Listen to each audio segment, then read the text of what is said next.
Oh. What's up, everybody? There we go. I'm only 5 minutes late today, right? That's an improvement. All right, let me get all the screens up.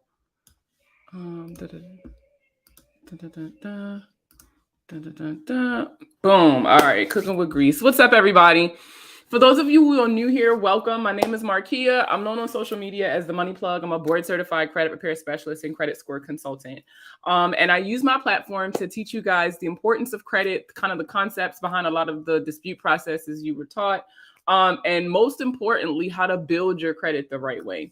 I have had, sorry, Instagram. Let me get my charger. Hold on, Instagram. I've had a really busy week. If you guys follow me on all my social media platforms, I still made sure to post every day. I've been keeping my word, but it's just been so much going on. Oh my God, hey Nate. It's just been so much going on.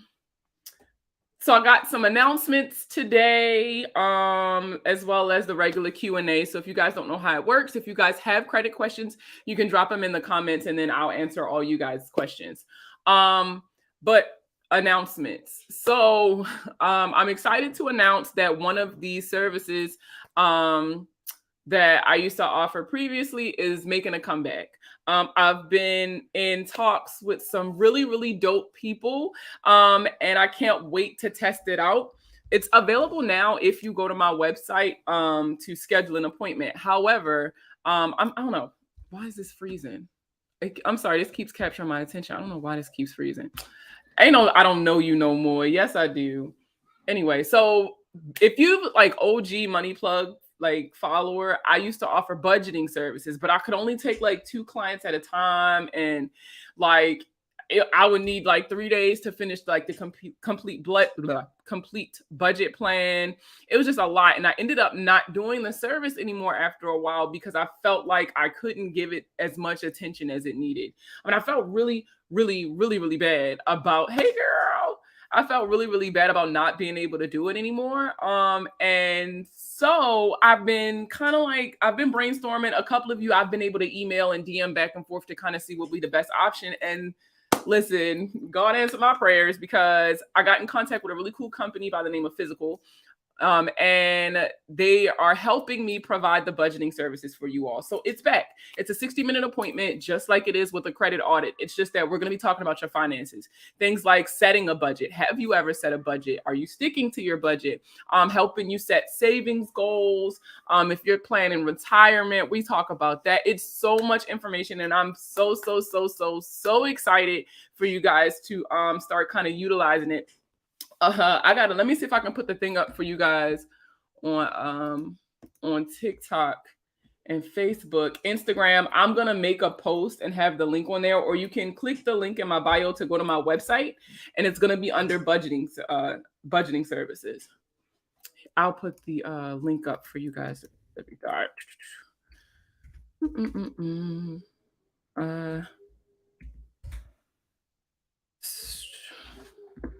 Oh man, why is he crying? Alexa, make an announcement. I don't know what you guys are doing, but chill out.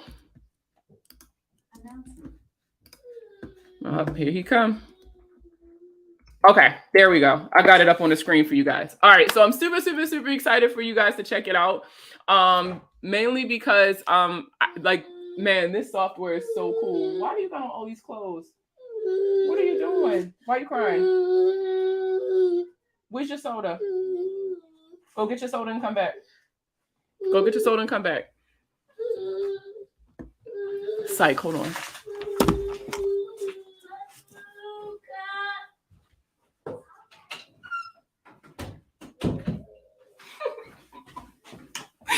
He gonna be so mad when he can't get back in here. Okay, now we ready.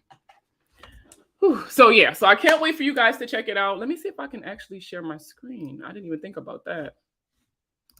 Share screen. Oh my God, Instagram. I'm sorry, y'all not gonna be able to see it, but boom. So this is kind of what it looks like when you first go to the website. You do not need to get a budget analysis done if you just want to be a credit client, because I know that's my cup of tea. That's kind of what y'all here for, right? So this is not required for that. But all you have to do is fill this out right here. And then once you submit your information, it's going to take you to my calendar page to get on the books for a budget analysis. Again, it's 60 minutes. Everything is done on Zoom. The same way how we do everything regarding credit. It's just we're going to be focused more so on finances. Okay, what money you got coming in? What money you got going out? Are you trying to save? Things like that. So I'm super excited. Like I've literally been working on this all day. Like literally all day. That's kind of why I was late, actually.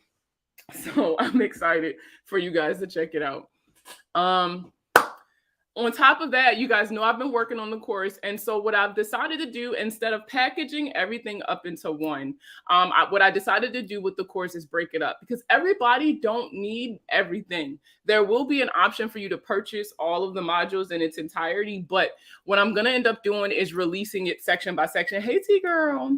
Releasing it section by section. So there's going to be a section on the FCRA. There's going to be a section on the FDCPA, the FCBA, the dispute process, like the credit bureaus, third-party reporting agencies. So it's going to be broken up like that. So you guys can kind of take what you need and leave what you don't. I don't want you guys overpaying for stuff that you already know, or, not let me buy the entire thing. So I'm excited. It's really coming along, and it's pretty much, if you follow me on TikTok or YouTube or Facebook already, it's literally what we do every week. Every time I'm getting on the live, every time I'm posting the videos and I'm giving you guys those pieces of information, it's kind of putting it all together for you to give you a better understanding of the whole concept. Hey, Soror. Also buy her book off Amazon. Well, 2022 is almost over, but yes, I do have a planner available on Amazon. If you go on Amazon and type Markia Brown, it should pop right up. It's blue and it's called Plug Into 2022. But I am working on next year's planner. I got a lot of really, really, really good feedback from you guys. And so I am working on next year's planner. I started literally on the 1st. There's so much going on for the end of the year, but I'm excited. And I've also started the scratch out 2022 and add 2023. What's up, Phil? Y'all so silly.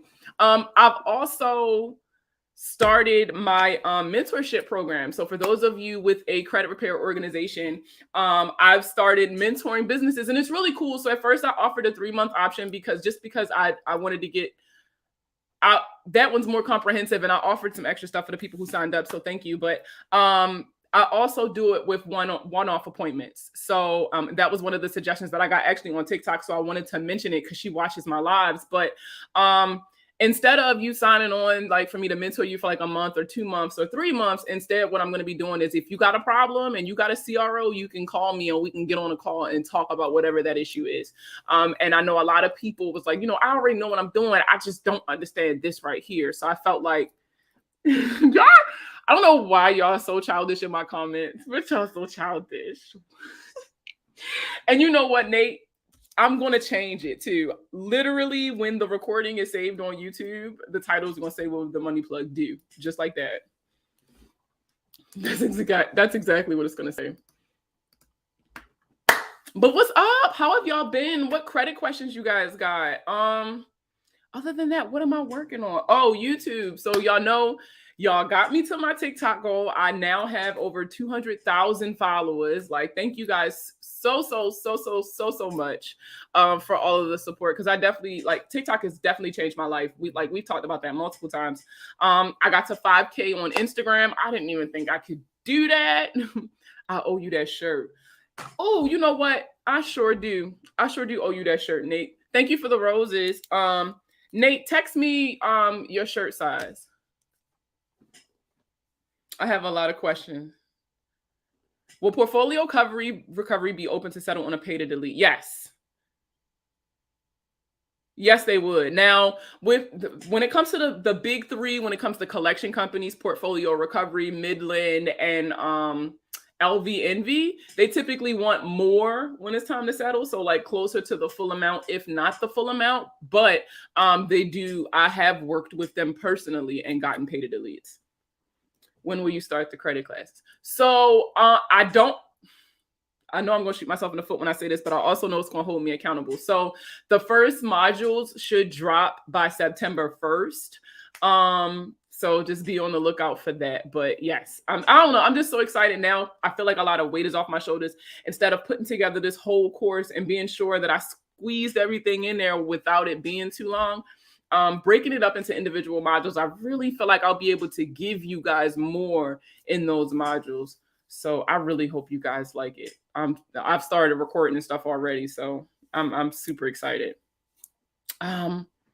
Now, I don't know if any of you saw my video that I did talking about the Breakfast Club. My mother sent me this clip, and it's posted as a video on their Instagram, on the Breakfast Club's Instagram. But it was an Instagram video, and this lady was on the Breakfast Club. I don't really listen to the show like that, but she was telling people, she was like, yeah, and I was just telling him this right before we got in here. Like, you know, transgenders, when they get the surgery, they get a new identity. Like they get a new credit history. They get to start over. And it was crazy because my mother sent it to me laughing and was like, well, if I'd have known this a long time ago. And I was like, that's not true. Like she really got on that platform and said that. Like that the audacity. The audacity of people to get on these platforms and do stuff like that. I just thought that was so crazy. And I did do a video on it and I talked about it briefly, but when you go through the transition and you're going through that transition process, it's not creating a new social security number for you. So you're not going to get a new credit identity. The only way, and this goes for CPNs too, so I really hope y'all listening clearly. The only way you can get a new credit identity, right? A new credit identity is if you get. There is no way. I can't know. Like, even if you get a new social security number, that new social security number is going to be tied to your previous consumer history. So that's not even going to give you a fresh identity. Like literally nothing is going to give you a new start that everybody keeps saying that you can get. And it was so crazy that for her to say that and then have nothing to back it up. When you go through that transition, you change your name. But everything that was associated with your previous name or your dead name, as you call it, like, you know, traffic tickets, you know, charges against you, bank accounts, all of that it switches over just with your new information. For example, right? You get a new driver's license because you have a new name now, right? You go and you get a new social security card because you have a new name. So then you're walking around with your debit card, right? That debit card doesn't match your name now. So now you got to go get a new debit card. So when you change your information with that bank, they're going to report that to the credit bureaus. And now that new name is going to be associated with your credit profile. So a CPN does not give you a new identity either. I don't even know why people come on here and say that with their chest. There is a video on my TikTok page as well as on Instagram where I talked about like CPNs. Using these CPNs the way that y'all using them is fraud. You are not like using a CPN as a way to conceal your previous consumer history is literally fraud. It's actually multiple charges. Oh, hold on, y'all. TikTok just refreshed the comments for me. I got my first late payment with car loan account, and at first they said to write the finance company. Now they saying I have to reach out directly to the credit bureau to dispute the late payment. I don't know. Okay, so here's the thing. Let's talk about the dispute process for a second because, and I hate when they tell you guys this when you call, but when it comes to the information that the credit bureaus are reporting, they didn't just make it up. They are not the ones who created that information. They're not the reason why it's reporting that way. So when a company tell you to dispute it with the consumer reporting agency or the big three, the credit bureaus, that's their way of trying to say they don't want to deal with it. They are the data furnisher. They are the ones who provide the information to the credit bureaus, and the credit bureaus just repeat it to everybody else. So if there's ever an issue with the way that an account is reporting, you need to go to the data furnisher if you really want that change.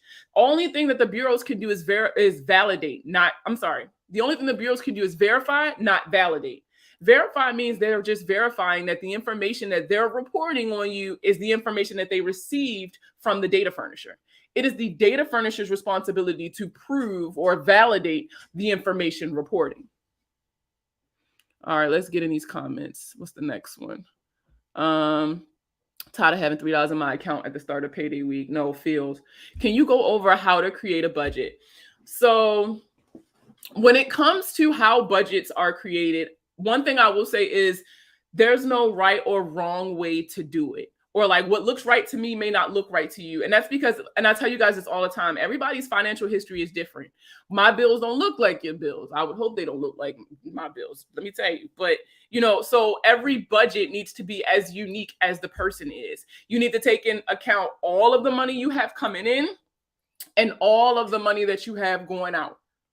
And I always say try to start off general and then I call it niching down because of social media, but I always say start general and niche it down. So like start with a monthly budget plan and then go down to, okay, now bi-weekly. All right, now see if you can budget for a week. Okay, now see, because I feel like the more you understand your spending, the more you can really kind of narrow down those categories. But a place that you can get some free budget templates. They're really basic. But if you guys are familiar with Canva, you can go on Canva and get free budget templates. I know a lot of people don't know that, but Canva offers a lot of like really cool stuff and you can easily like just create one. You can go canva.com if you don't have an account. I think they do have like a basic free membership where you might be able to use it, size it like some notebook paper, go ahead and select the template and you can print it out. So if anybody needs like a free budget template, that's a really good idea. Hold up, scroll back up. It was a lot of audacity. No, seriously. Yeah, if you got $3, the bright side is you're not in the negative. I love that. I love that. What? A trust gives you the same thing. A trust and a CPN ain't the same thing. And a trust, I don't think you're using, oh, you one of those. Okay. You're one of those. Okay. What are they talking about? See, this is why I hate TikTok. Hold on, let me refresh this page because TikTok got my comments coming in slow. You are the creditors according to the FDCPA. I promise you the FDCPA does not say that shit. Do you know why the FDCPA does not say that you are the creditor? Because the FDCPA only talks about debt collectors and consumers. So if they're talking about I'm the creditor, that's not even in that section. What to do if they keep pushing me to speak with the credit bureaus and dispute the late payment. So here's the thing. If the late payment is incorrect or you feel as though they cannot prove it, you dispute that late payment with the original creditor. So let's say I paid my Capital One bill late. Or they saying I paid my Capital One bill late and I didn't. I dispute that with Capital One and they have to show me evidence that they have that supports their statement that I reported it late. If they can't prove it, then they must change it. It's not up to the bureaus. If they keep telling you to speak to the credit bureaus, this is another reason why I tell you guys, make sure you're getting this in writing because that could be a CFPB complaint. If they keep saying, oh no, you got to investigate this with the bureaus, we have nothing to do with this. Well, that's not true because you're the data furnisher. I heard that when you file CFPB with TransUnion, it won't help. Also, I have a charge-off account that should fall off in 2023. The last 6 months, the company been adding percentage. Isn't that illegal? Okay, so for the first part, CFPB complaints, you really got to have all your ducks in a row. So if you do not have all of the evidence already, when you force them to do the investigation, they're kind of going to like, anything can happen. This is why I always tell you guys, don't skip straight to CFPB investigation. Go through all of the steps. Dispute with the bureaus. All right, the bureau saying they're reporting it exactly like they're getting it. Okay, so then dispute with the data furnisher. Go back and forth. Do it in writing so that you can keep that evidence to attach it to your CFPB complaint for the investigation. If you give them everything they need, they won't have to ask no questions. For example, if you say that some company, you said that somebody is illegally, I don't know, I'm going to answer that question in a second, so I don't even want to use that as an example. Let's say a company is reporting an incorrect balance to the credit bureaus and you have evidence supporting the fact that you paid it off and they're refusing to make the change. So then you would send that to the Consumer Financial Protection Bureau, all the evidence, the communication between you and the credit bureaus, the communication between you and the creditor, and then be like, listen, this is what's going on. This is what I need you to help them investigate. The CFPB will put the hammer down on them, like, okay, investigate or make the change. And then they'll make the change because obviously you've already provided all the evidence. It's like it's like telling somebody's mom and dad. So that's kind of how that works. So if you don't give them all the evidence, at the beginning of the investigation, you could kind of make it harder on yourself.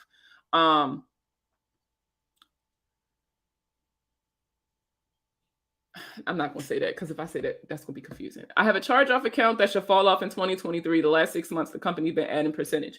So it depends. You need to find out where that interest is coming from. So if you do a debt validation, and like you can look in the original contract if it doesn't stipulate anything about interest, if none of your paperwork, right, tells you any, like, explains where this money is coming from or why they're requesting more and more money, then what you can do is you can request that they either update it to reflect the actual amount or remove the entire thing. Because it's illegal for a debt collector to add on interest that was not already stipulated from the original creditor. But when that debt is still with the original creditor, it really depends on the verbiage inside your client contract, promissory note, or whatever kind of debt it is. Not to mention that company was purchased by another company.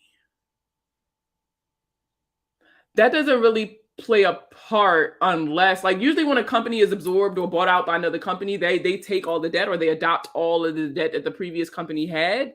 So that really don't play a part. Oh, you're so welcome.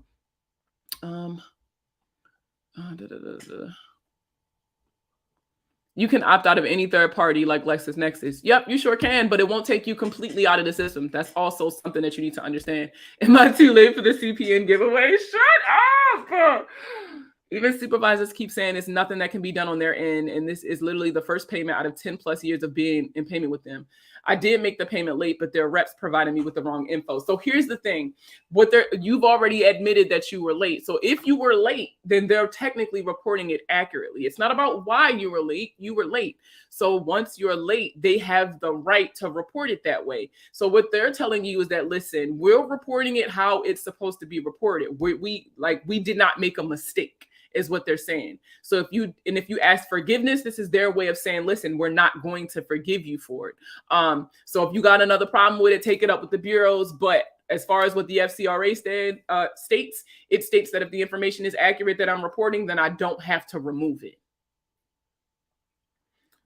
Can you tell the collection aide to stop emailing and use mail only? Yes. I did a video and I'm pretty sure it's still pinned to the top of my TikTok page, but it's talk about if you want debt collectors to stop calling you. In that video, I talk about how you don't want to cut off communications entirely when it comes to collections and things like that.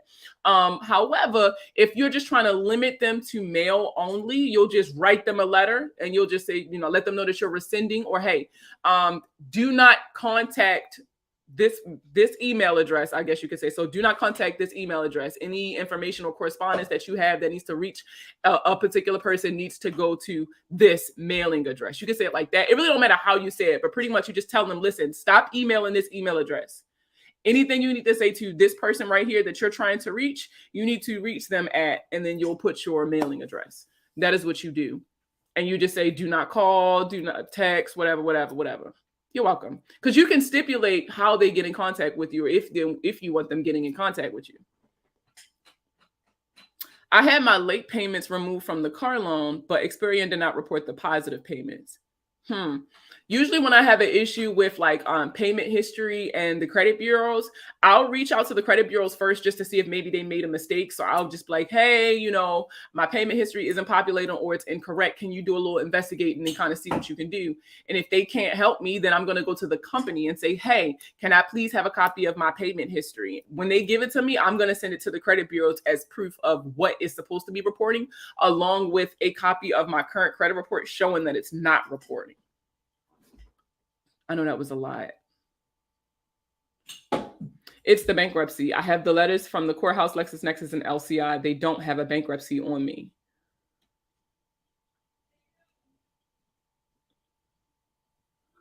Oh, okay. I had to read that, then read that. Okay.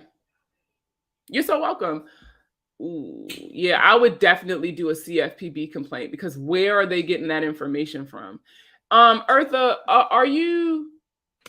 Eartha, if you go to my online store, there's a free document that you can buy. Well, it's like a little PDF that you can buy, and it has all of the third-party reporting agencies. I know you already requested a couple of them because you went through the whole dispute process with the bankruptcy, but I want you to look at this list, and all of the ones that you did not request a credit or consumer report for, I want you to request one, because we need to figure out where is this coming from, if it's even coming from anywhere. But we kind of have to eliminate all of the other kind of possible suspects. And that way we got more evidence that it has to be one of the bureaus that's messing up, not necessarily one of these other people. It's got to be Experian, Equifax. Oh no, it's TransUnion. Okay. It has to be TransUnion that messed up. It can't be these other people. Since the U.S. Department of Education doesn't have my account and Great Lakes has it, can I dispute U.S. Department of Education? Yes, there's a video on my YouTube channel that really breaks it down a little bit more. A lot of people said it's hard to hear, but what you want to do essentially, since it's paid, once a student loan is transferred, canceled, forgiven, whatever, the balance is considered zero, and then that balance is just transferred to another person. So it looks as if the loan was paid off, right? And so, oh, thank you. So what you want to do is you want to reach out to that Department of Education and you're going to say, hey, please provide me with a copy of the promissory note signed by me that puts me on the hook for this debt. And then if they can provide it, that's the same thing as a debt validation and you're going to be stuck with it. If they can't find it, which is a lot of times the case once a student loan is paid off, then they have to remove it. It's the same as a debt validation. If they can't tie you to the debt, then they can't report that debt on you. I was talking to a client the other day and he was like, all right. So if they don't got DNA, it ain't my baby. I was like, I mean, I guess. So technically, because I was late, I can't fight it. No, you can't fight it. The most that you can do, especially if they have evidence to prove it, to prove that you were in fact late. If they can't, if you can't fight it. You can't. The only thing you can do is ask for forgiveness. I thought that shit was so funny when he said that. Like, that's actually scheduled to post on Facebook. I mean, on Twitter tomorrow, because I scheduled some of my posts to make sure that I'm posting every day. So yeah, that's actually scheduled to post tomorrow. So when y'all see it on Instagram tomorrow, y'all better laugh at it. Just pretend like it was your first time hearing it. Okay, will do. Thanks. Okay, keep me posted too, Eartha. What other credit questions y'all got for me today? Give me some good ones. I need some good ones. Also, this month is really, really busy for me. So I don't know if I'll be able to do a new webinar, because whenever I do a new webinar, I have to create the slides and everything, right? Like I can't get on here and be freestyling. We're going to be on there for hours. But I don't think I have the time to plan out a new webinar, but I can run one of the ones that I've done previously run it back one time for the one time. So if any of you would like a specific webinar done, let me know. We've done the credit building webinar. We did the one on medical debt. We did one on, what else? We've done a couple actually. Y'all just send me some topics for some webinars and then I'll go through the archives and see what I can pull up. And then that's what we'll do for our free webinar this month. Should we clean up our third-party reports before we go in with the credit steps? So it depends. Some people do. And I mean, for things like personal information, that might help.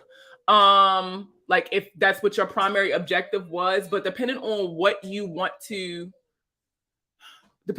disputing. So if you're not disputing personal information or like you're not trying to remove like a charged off account, then I would say no, you don't have to. It's preference. But either way, how the dispute process works, if you're doing it right, it's going to clear up that information anyway, if that makes sense. It really just depends on the way you're going about doing it, and what your preference is. I personally don't touch the third parties unless I have to. Removing inquiries on old addresses. Yeah, I wouldn't. I mean, if you've tried to remove it from the credit bureaus and they told you no, then yes, that's what I'll tell you. Because that's a lot of people to be reaching out to individually. So like if I could hit it with the bureaus, I would love to. Alexa, make an announcement. Hey, Jay, can you come get your brother? Because he's banging on the door, but I don't got his cards in here.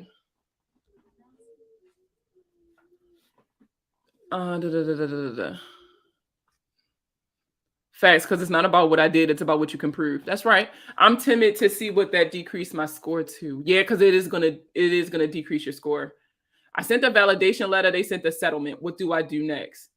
That's not a debt validation. So you can send, if you're in the Facebook group, it's called the "That's Not What I Asked For" letter. If you have the kit, I believe it's called the "No Response" letter, debt validation, no response. Hey, Blake. So pretty much you're going to send them a letter and you're just going, hey, thank you for you responding to my debt validation. However, this is not the information I requested. The information that I need from you is X, Y, Z. And then that's what you're going to say. It's my first. Yeah, I'm trying to get verified. We need to get you verified. I literally, let me tell y'all want to know a secret? I literally apply for verification every 30 days with TikTok and Instagram. Like clockwork. I literally have a calendar reminder every month to submit my verification request. And every month I get denied. And on Twitter, they told me like I don't get mentioned enough. I thought that was so funny. You're welcome, Shanisha. They told me I don't get mentioned enough on Twitter, so they're not going to verify me. But yeah, I submit my verification request every 30 days. It's my first late payment with that particular company. So yeah. The only thing you can do is add a couple on-time payments and then ask for forgiveness. And what they say, the reasons to not verify you. So like whenever you're denied for verification, it's always something like very bland because they can't tell you, and this goes for all of the social media platforms. They can't tell you exactly what the criteria is to get verified because then everybody's going to be trying to hit those marks. But they'll just say things like, here's some suggestions to increase your notoriety. Even though I've been featured as a subject matter expert in at least one article every month since December. I have proof. And I provide them with all of it. I've been on the news as a subject matter expert for buy now, pay later credit services. Like I've done all of that. I've done some big name brand deals with like Credit Sesame, Rent Reporters, like still nothing. So just make sure they don't wipe all your addresses. Yes, cause oh my God. This is why I tell people all the time, like when you're doing personal information updates, I always say, try to provide them with the information that you do want reporting and then ask them to remove certain things. She said, I see. I'm gonna blow up your Twitter. Come on, girl. Ask me questions every day. If you provide them with the information you want reporting and then list the stuff you don't want reporting, you're not only are you giving them something to report, but you're giving them things to take away instead of accidentally naming everything you want taken off and ending up kind of erasing everything. Congress ain't enough for verification. Oh, I will. I guess not. I did submit that too. Nope. I know what you're talking about. I did submit that too. For an eviction, would it be best to dispute with third parties before the bureau? So it depends on what method you're going about it. If you are disputing the validity of the eviction itself, that's something that you could dispute directly with the company, the property management company, or the landlord that evicted you. If you're doing that, then you don't have to go to the third party reporting agencies or the credit bureaus just yet. You can go straight to them. But like, if you're just trying to like disputing it is, if you dispute it with the third party reporting agencies, or if you dispute it directly with the creditor, I mean, I feel like the same thing is going to end up happening. It's a debt validation. So they're going to send you the evidence, but you'll get your answer quicker if you go directly to the creditor, because when you go to the third party reporting agencies, all they're going to do is reach out to the creditor. So you're kind of cutting out the middleman. So if you're trying to remove your eviction, go straight to the horse's mouth.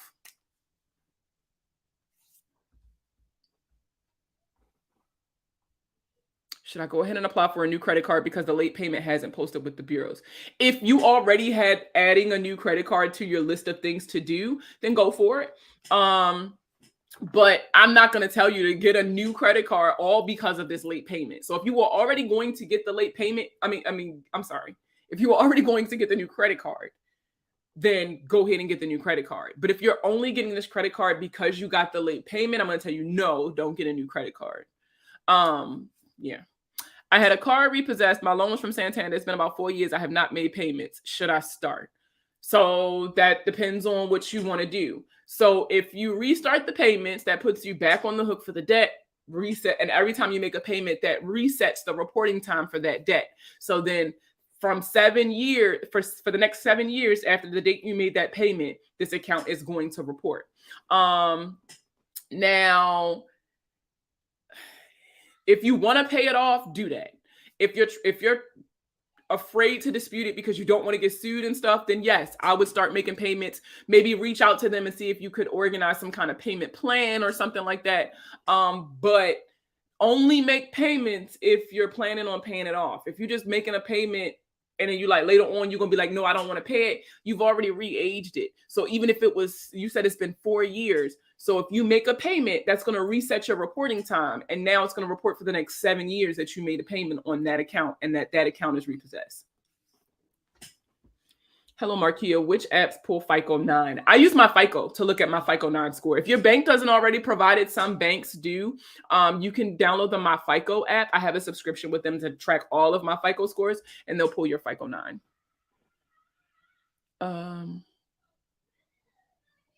I thought the medical debt will be deleted. Ooh, no. Oh, hey, you know what? And I'm sorry, I did not have the banner running. What's the main difference between a secure card and a regular credit card? The main difference is that your credit limit with a secure card is determined by the amount of money you put down as a deposit. So like a regular credit card, you don't put down a deposit because they trust you. But if they don't trust you, they're gonna be like, all right, well, give me the money first and then I'm gonna loan it to you. That way, if you don't pay me back, I already have the money that you gave me, so you good. I thought medical debt will be deleted. No, the changes that was made July 1st was that paid medical debt would be removed from your credit report. Like they're saying that the beginning of 2023 is when people should start expecting medical debt less than $500 to fall off your credit report. But the only change that they made this month and from now on is that one, they're going to wait longer before they report to the credit bureaus. Instead of waiting the 6 months, they're going to wait a year now. And two, any paid medical debt is going to come off your credit report. The name of the Facebook group is Plugged In the Credit Clubhouse. Someone made a post for TikTok saying you need articles to verify what you do. Yeah, and I did that. When I tell you I'm literally in an article every month, if you go to my page and click on press, if you go on my website and click on press, there's literally an article that I'm mentioned in every single month since December as a subject matter expert, credit literacy coach, credit literacy TikToker, credit coach, like all that. I'm scared of Twitter. I felt the way because they sent me a $250 settlement check because of their practices. Yeah, a lot of people got checks for the Santander thing. And some people got like their debt written off. Some people got it removed from their credit. Everybody got different things depending on, I guess, what you qualified for. But I bet you they sent you that shit hoping you was going to put it towards your loan. How soon after a discharged bankruptcy can it be deleted? Once your bankruptcy is discharged, you can start the process of removing the bankruptcy from your credit report. But it is important to note that it won't necessarily erase the history associated with your bankruptcy. So like other systems, like in the home buying system, there's a system called Cavers. When you're doing the home buying thing, Cavers can still see your bankruptcy. And if I Google like you or look you up on Pacer, I can still see your bankruptcy. It's just that it won't show for certain lenders on your credit report. My question is, do you work privately? Yes, I do. If you click the link in my bio, that'll take you to my website. And there's a section that says become a client. Is this a good time to refinance my house? So I don't talk about the market because that's not my cup of tea. That's not my specialty. And I don't know anything about your finances to know if this is a good idea for you, a good time for you to refinance your house. Is your credit book still available, the one you can write in? Yes. If you go on Amazon, if you have Kindle Unlimited, I think like my Kindle Vella is still on there. If you want that, it has absolutely nothing to do with credit. But if you Google Markia Brown, which is my regular name, I'll pop up. And the book is called Plug Into 2022. I want to see Corn, but I don't know how to get to that side of Twitter. I swear I hate y'all. Too much corn, and I love corn. I just don't want to be in public and it plays so loud. I hate. Who are y'all following? What can you do if DOLA keeps updating on your credit report for collections from 2018? So you can dispute it. That if the date of last activity keeps updating and you know for a fact that you had nothing to do with that, like nothing you did updated the date of last activity, because you guys know that for most states that sets the statute of limitations. So if you are in a state where the date of last activity or DOLA date resets your statute of limitations, then I would dispute it with the credit bureaus. That's a false manipulation of the date of last activity. And it's not, I wouldn't say fraud, that's a stretch, but it's illegal. Let's say that. TikTok acting ghetto and you ignore me on Facebook. Let me try IG. You must be commenting on my regular page. Hold on, because I don't think I can see comments on there. Was anybody else on there? Damn, now I gotta go check that, Megan. I'm sorry. I would never ignore you. Let me see if I can find it. Yes, I was working on my scores to get a credit card. My credit scores increased, but not this. I need a new credit card. Okay, so then yes, get another credit card before the late payment reports. Just me and Porter. Oh, I hope she don't think I was ignoring her. I just could not see y'all comments.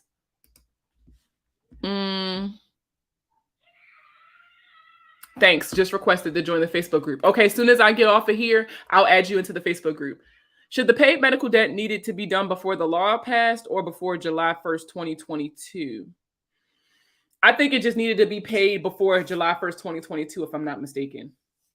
How should I change my W-4 to get more money? I'm sorry, I don't talk about that. I'm not a tax professional. When are you releasing 2023? So I'm shooting for October. October, I want to start, at the very least, I want to start pre-orders with the planners for 2023. I learned my lesson this year. I wasn't able to drop on the first like I wanted to. So I want to at least plan the drop early. That way, if I get any delays, I can go ahead and kind of handle that, because I loved that I had it available on Amazon for you guys because it came with 2-day shipping.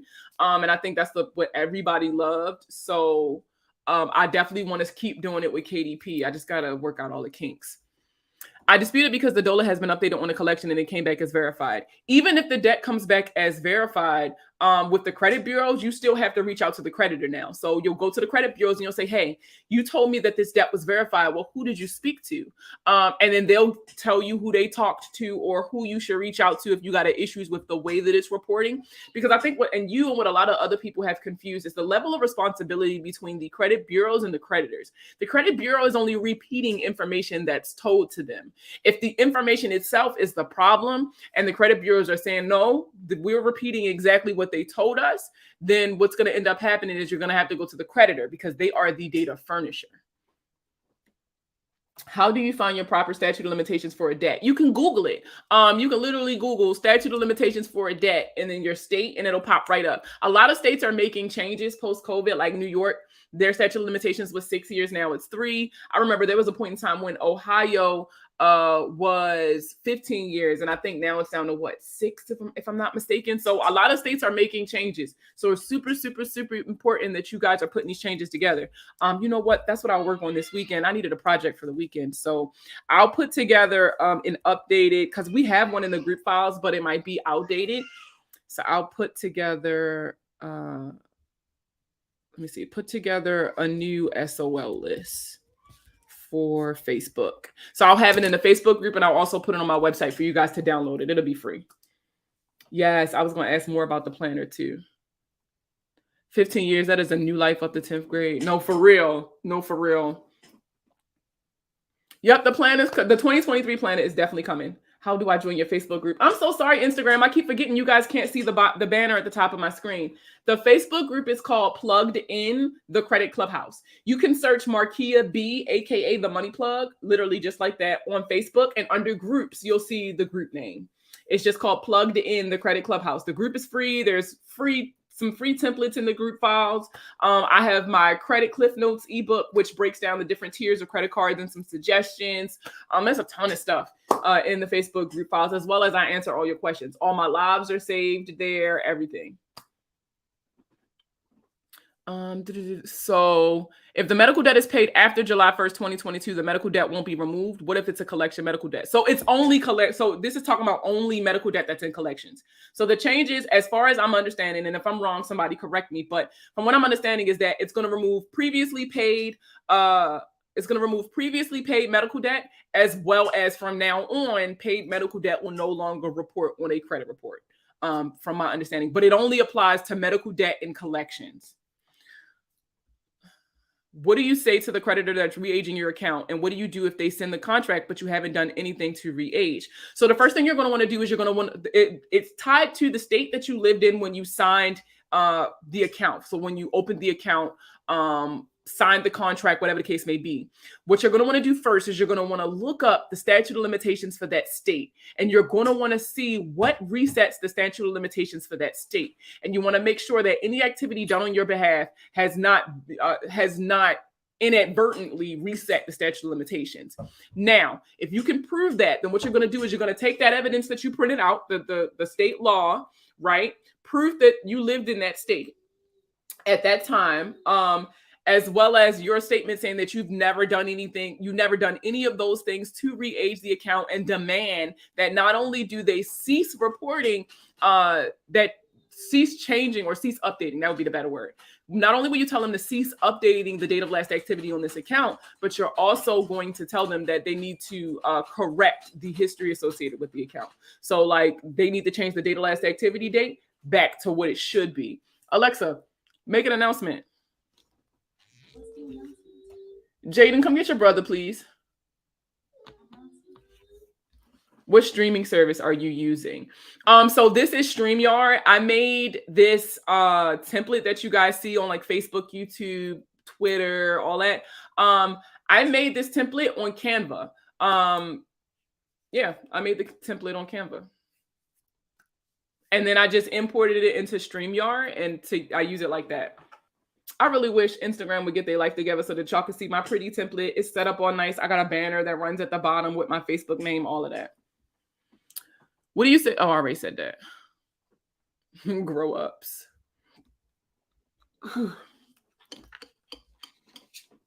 Oh, but I don't know if y'all was on here when I was talking about it earlier, y'all. But so the announcement that I had for today is that I'm now offering my budgeting services. Before, if you guys have been following me for a really, really long time, right? So I've only been doing this for about 2 years now, almost 2 years. But in the beginning, I offered budgeting services as well. Like I would sit down and we would when I say we would go over everything, our appointments used to literally be like 2 hours long sometimes, depending on your finances. We would talk about everything from retirement goals to saving for a car and saving for a home. Like it was very, very informative. But unfortunately, I couldn't take too many clients. I could only take like 2 at a time back then. And I felt like I couldn't give it as much as I wanted to. So I ended up not doing the services anymore. And one of the biggest critiques that I get is that a lot of people were saying, like, I really wish you did budgeting as well as credit. And even though my content is still going to say credit literacy, now I am going back to offering my budgeting services. I'm super excited for you guys to check it out. I'll put the sticker back up for you guys to see it. This is the website that you can go to, www.themoneyplug.co/budgeting-services. So I know you guys can see it up here. I'll see if I can put it in the comments for you guys on Instagram. But I'm so excited. I'm so excited for you guys to see what I put together for you guys. And I just really want some feedback too. I really want some more feedback. Budgeting services. Budget is definitely an important part of your credit. Yeah, especially because y'all know how heavy I am with credit cards. And a lot of people be looking at me crazy when I be saying like, yeah, y'all need to be using your credit cards more than your debit cards. But it all boils down to, this means that you have to manage your money properly. Like you shouldn't even have a credit card if you're still having issues with managing your money. And for some people, they are. And the easiest way to kind of get past that obstacle is a budget. You got to start somewhere. So I'm super excited for you guys to check that service out. And I cannot wait to start getting y'all feedback. Can you go over tips on how to follow a budget? Because you know what? I'm gonna do y'all one better. I know I got one round here, bro. Yup, right here. Nope, maybe not. I know I had one. Where's my?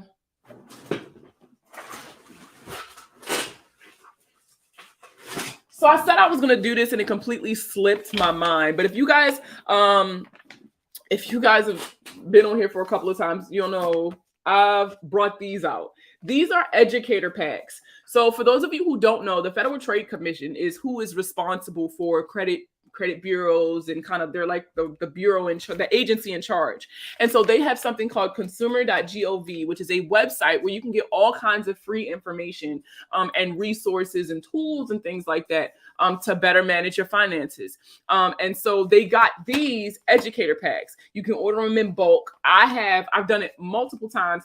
If you guys live on the East Coast, you know I've done pop-up shops in a couple different states where I just come and I literally just pass out information. I don't even be advertising services or nothing. And I've passed out these educator packs before.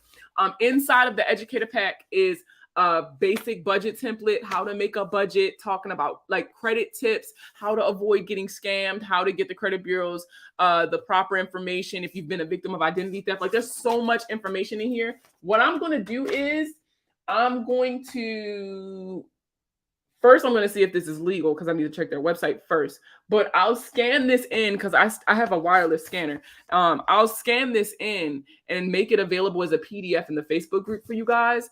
That way y'all can have it digital, because I know they're not sending a lot of stuff out right now. They said that they want back order for the in bulk stuff. So that's what I'll do. Where's my pen? Let me write that down. I'll work on this and that this weekend. Scan educator pack.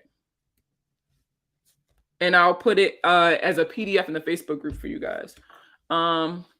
What is the best credit card for bad/low credit scores that maybe doesn't require a hard inquiry? Can applying to multiple credit card companies all fall under the same hard inquiry? Okay, so these are two different questions. So the first question, if you are requesting if you are doing any kind of credit, like if you're applying for a credit card, applying for a loan, expect an inquiry. Now, there's a lot of hacks and stuff out there that people are like, oh, do this hack and it won't show. I can't tell you what it is again. Wait, what is the website again for the budget? You talking about early when I was talking about Canva? So Canva has some free budget templates that you can download if you got the Canva membership thing. Even if it's available even if you got a free one. But this is the website for the bulk ordering of the resources, like the educator packs and stuff. www.consumer.gov. Damn, I forgot what the hell I was saying. Oh, when it comes to inquiries, getting inquiries is not a bad thing. A lot of y'all be more obsessed over the inquiries, even though that's only 10% of your credit score and not really affected by everything else, which is a lot more points. So don't focus on the fact that you're about to get an inquiry. They want to see inquiries. They're a good thing. They want to know that you're applying for accounts and that you're adding accounts to your credit profile. Now, when it comes to what credit cards are best, y'all know the first thing I'm going to say. The best credit card is one that you're actually going to use. Reflections, if you go to the link in my bio, or you go to my website, which is themoneyplug.co. If you go to my website, in my online store, there is a free PDF available called the Credit Card Cliff Notes. And what it does is it breaks down the different tiers of credit cards. So if you are at this stage in your credit journey, here's an example of some credit cards that you should apply for and what you'll need to qualify for them and what are the pros and cons of this tier of credit cards. I'll pull it up. Let me pull it up so that you can see it. Not my son screaming. Let me see if I can pull it up. I know I got it on here. I'll pull it up so you can see it. See what it looks like before you download it. Sorry, Instagram. I really wish I could share that with y'all. I need to get in this Facebook group. No, your website for the budgeted services. I think they meant. Oh, no, because I had it up as a sticker. So they can see the sticker. Y'all can't see the sticker. I hate that for y'all, by the way. What is it called? There we go.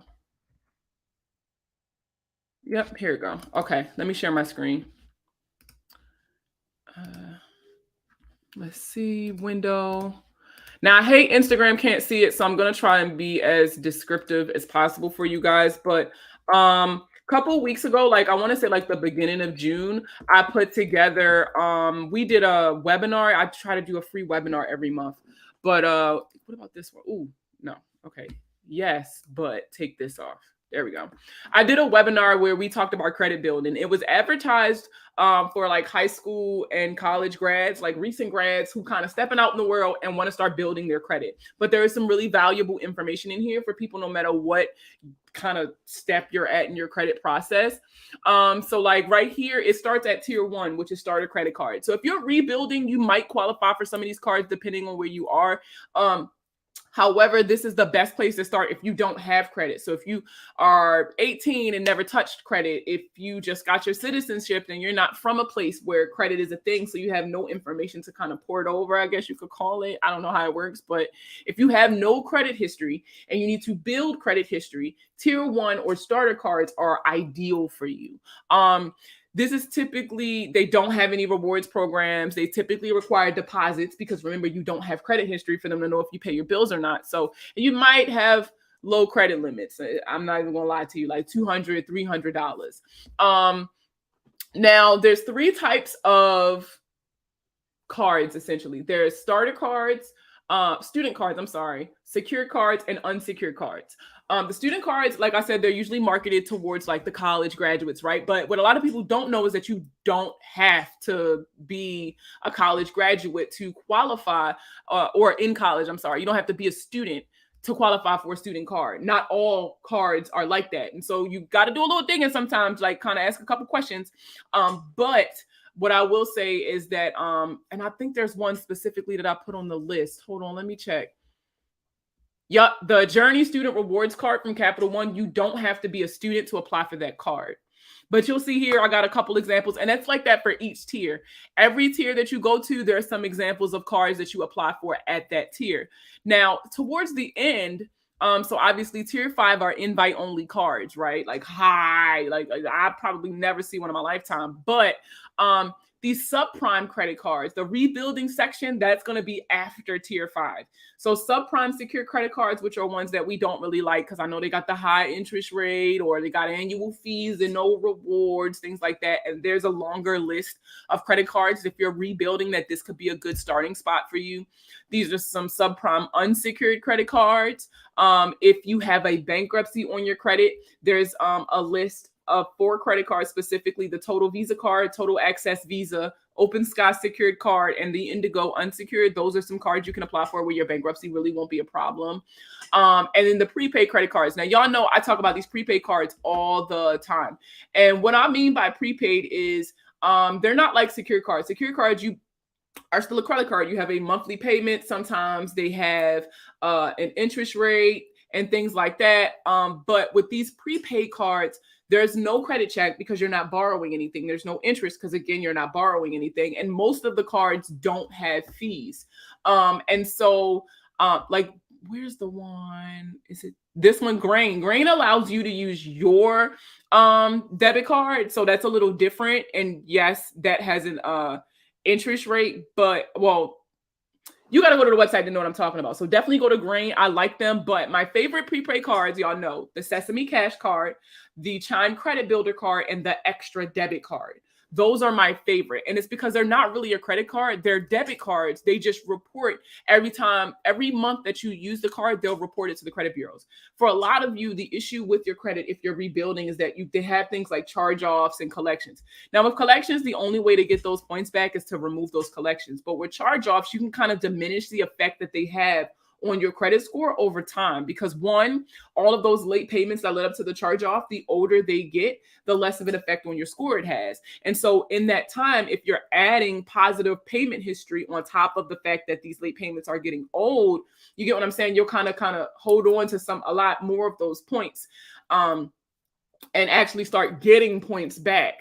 So that's one of the main reasons why I love the prepaid cards, because there's no minimum payment or anything like that. You put money on a card, just like you would a debit card, and then you use that money. For every month that you use it, it reports to the credit bureaus as an on-time payment. So that's one of the reasons why I really, really love those cards. My top 3 are the Credit Sesame Cash card, the Chime Credit Builder card, and the Extra debit card.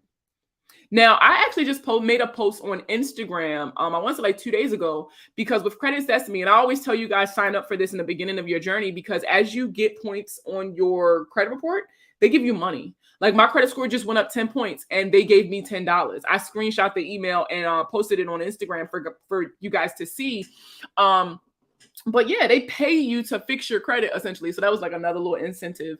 I mean, I know it's not a lot of money, but it was $10 more than what I had. So I thought it was really cool. So, but those are some good accounts. If you only want like some payment history, it reports as if it's a credit card, but it's not going to affect your credit utilization. So if that's your problem, you're going to have to do a different solution. That's not going to report credit utilization because, again, you're not borrowing anything. So all it's going to do is just add on-time payment history to your account.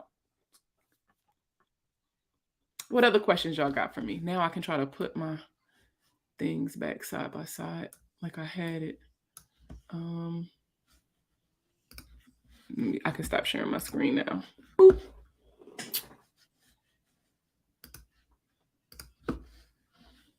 Here we go. What other credit questions y'all got for me today? Y'all ain't got no more questions? Oh, good. We had an hour. Y'all sure y'all ain't got no more questions? You sure? You sure?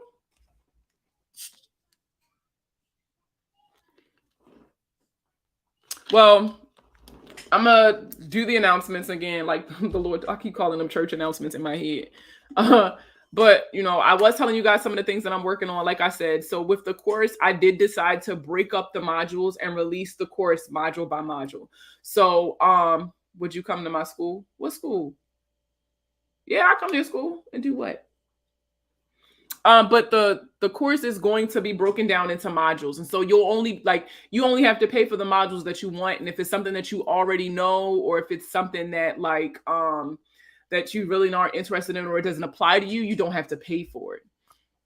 So you said that the on-time payments for the prepaid card will increase the credit score. Yes, payment history is 35% of your credit score. So the more on-time payments you have on an account, the better your score will be.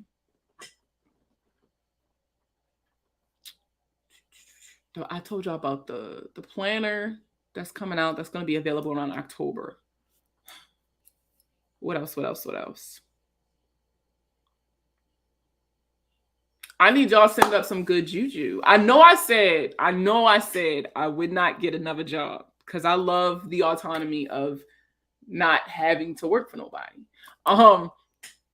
But I've been offered an extremely dope opportunity. And I've been speaking it aloud and manifesting and working on my resume. Because faith without works is dead. But I just need a little bit of good juju for me. You know, if this is for me, then just kind of will it to happen. I go to SCAD in Atlanta. I'm gonna see how does my school handle it, I guess.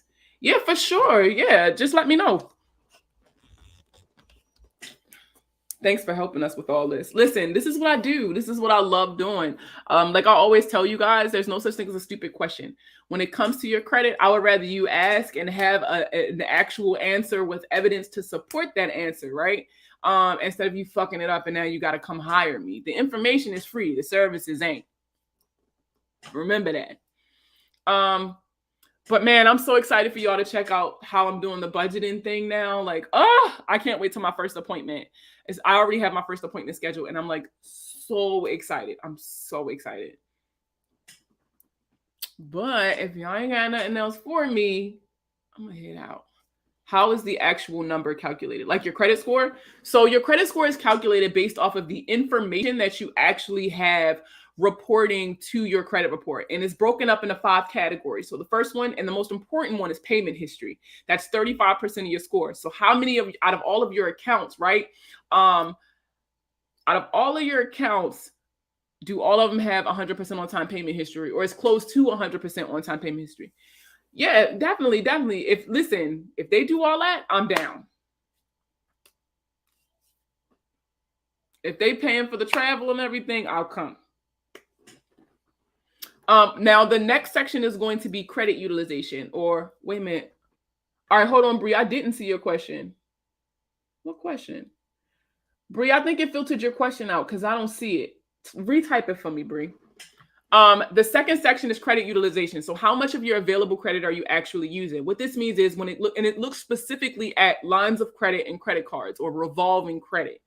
Looking at your revolving credit, how much of that are you actually using? This is why I tell you guys, when you guys are using your credit cards, at least like 3 or 4 days before your statement date, not your due date, but your statement date, you want to make sure that you pay that balance down as low as possible. And the reason why is because your statement date is when they tell the bureaus on you, right? So you want to make sure when they do go snitch, they're not telling everything that you did, maybe just a little bit. So you want to pay it down as low as possible without touching zero, because you do want something reporting, right?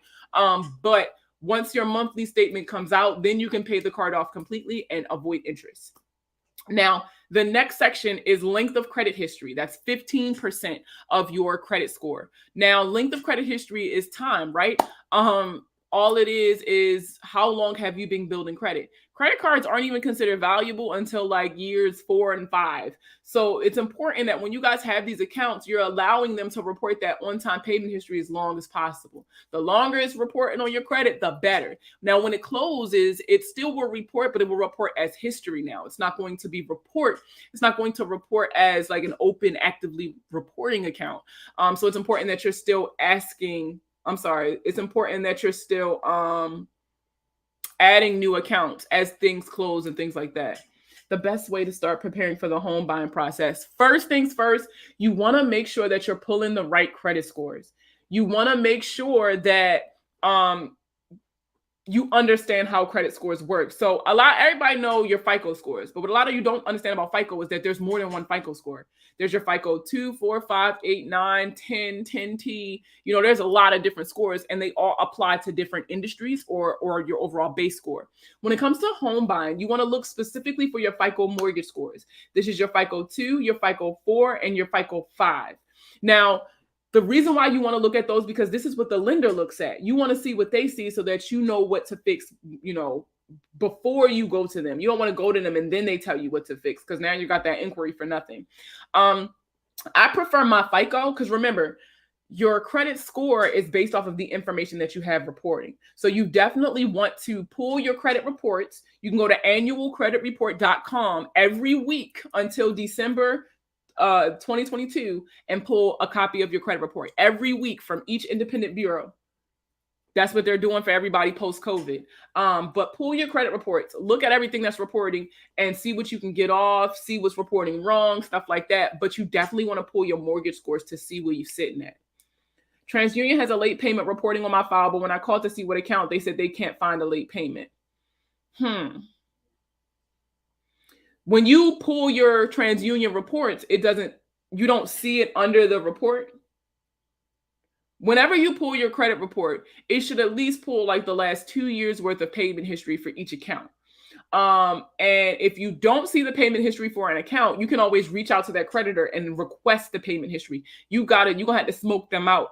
You got to figure out where that late payment is coming from.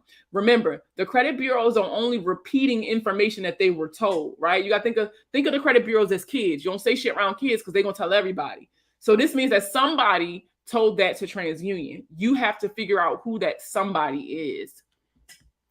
Do you have any tips on getting a BM off ARS if they verify there's LCI? I'm guessing you're asking about a bankruptcy off of ARS if they verify. I've never had that issue. Knock on wood. I've never had that issue. The thing with LCI is adamant that they are not a consumer reporting agency and therefore they are not bound by the FCRA. But if they are reporting that information on you, then they are a consumer reporting agency. And so you're probably going to have to do a little bit of back and forth with LCI first. But if they're bound by the FCRA, then they cannot be searching Pacer, right? It's on ARS though, so I can't even say that because that's what I use for the credit bureaus. But if it's on ARS, where is they getting it from? So reach out to ARS, do a method of verification, but for ARS. So you say, hey, where are you getting this information from? And if they're the ones that are telling you that they're using LCI, ask them where they're getting this information from. See if you can restrict their access to the information or restrict them from being able to report to anybody. If you can kind of cut them off some way, because it seems like it might all be coming from LCI. If you can cut them off in some way, it'll hide that bankruptcy. Because remember, you can't completely remove it. You can only hide it. So if you can cut them off, that'll be the way that you get that bankruptcy off. I have a repo that's still reflecting on my credit. Do I send challenge letters or call the bureaus? You never call the bureaus when you're disputing, because calling them does nothing for you if they end up not doing what y'all agreed to over the phone. When you send in letters, they're going to write you back in a letter or send you an email or something like that. And then that's going to be proof that you can use for court. So that's the first thing. If you have a repossession, I advise, if it's okay, so it's been 7 years, but let me ask you this. It's not 7 years from when you opened the account. It's 7 years from the date of last payment or the date of first delinquency, since this is an unpaid account. So you would look at the date of first delinquency, which is the first missed payment that led to the charge off. So if you look at the date of first delinquency, make sure that it's 7 years from that. And if it is, what that is damn, I know it's in the DIY kit. I don't think it's in the Facebook group, but you're just going to write them a letter letting them know that, hey, this account has expired. It is past the date of first delinquency. And then you're going to provide proof that it is past the date of first delinquency. And you're going to request that the credit bureaus remove it. You'll reach out directly to the credit bureaus in that case. Evening, I purchased a car 2 years ago. It was repossessed and now I owe still. Oh, I hate that TikTok is not letting me scroll up. Okay, what's the second part of the question? My FICO is showing 50% credit utilization, and I have been having zero balance on my credit card by statement. So then what you're going to do is you're going to provide proof. So at the close of your next statement date, you're going to pull your report, and then we'll compare the two. If it's still reporting that that balance has not been paid, then you can report that to the credit bureaus. You can get a copy of your payment history, maybe like a printout showing what the balance is now or something like that. Just any evidence you have supporting that the account is paid off or paid down, or that the balance is different than what they're reporting on your actual credit report. And you're going to send that to the bureaus to show them that it's reporting inaccurately. When is the best time to invest in a trade line? So the thing is, and everybody gets so confused about trade lines, right? Technically, any account on your credit report is a trade line. Any account, if you open up a credit card, that's technically a trade line. So I always say only add accounts to your credit profile when you're ready. That's all based on a number of different things, including if adding a new account to your credit profile is even a good idea. Because for some people, that's not what the problem is. So that's kind of person specific. Only you know when would be the right time to add a new account to your profile. Any suggestion to remove old addresses off Experian and Equifax? They won't respond to my letters. Okay, so if they're not responding to letters, that's illegal. They legally have to respond to disputes.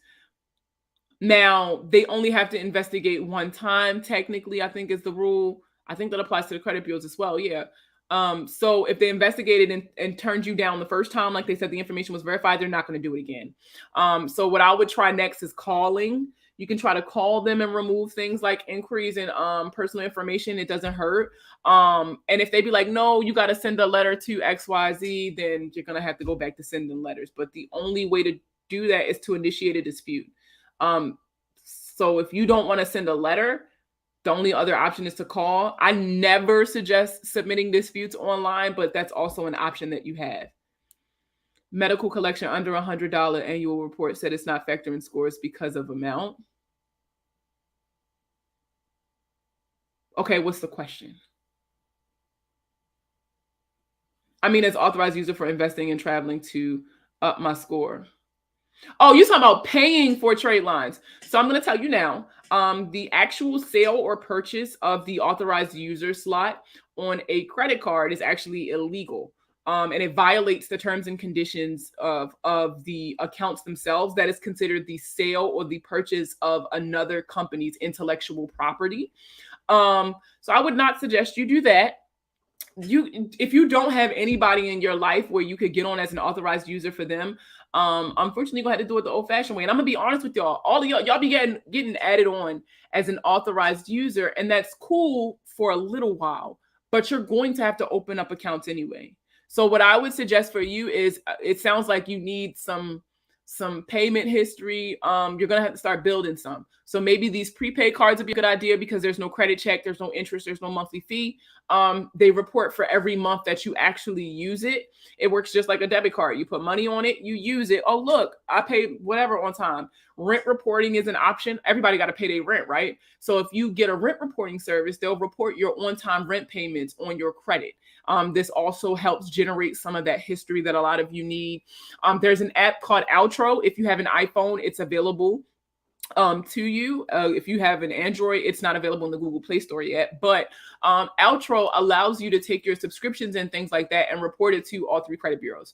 And they also offer another side to the app where they teach you financial literacy, which I think is dope.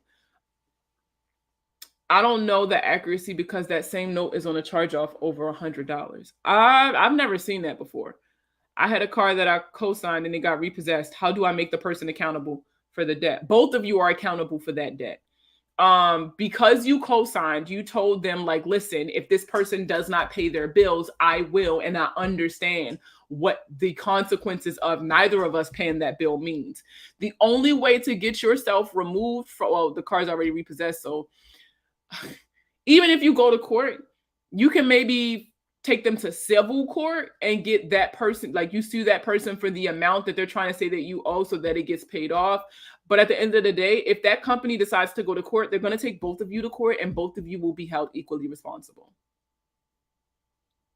Now, if you would have did this before you got to the repossession stage, so for those of you who are co-signed on a car and maybe you're not cool with the person who car it is, or y'all don't speak no more, or whatever the case may be, the only way to take your name off of somebody else's loan, if you or apartment or whatever the fuck, is to co-sign or get them to re-sign their lease if it's an apartment. That is the only way to get them removed, is if they refinance their car or if you force them to sign a new lease.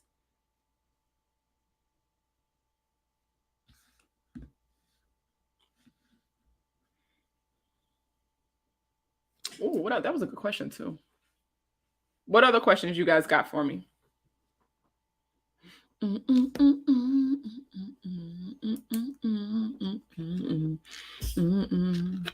No more questions?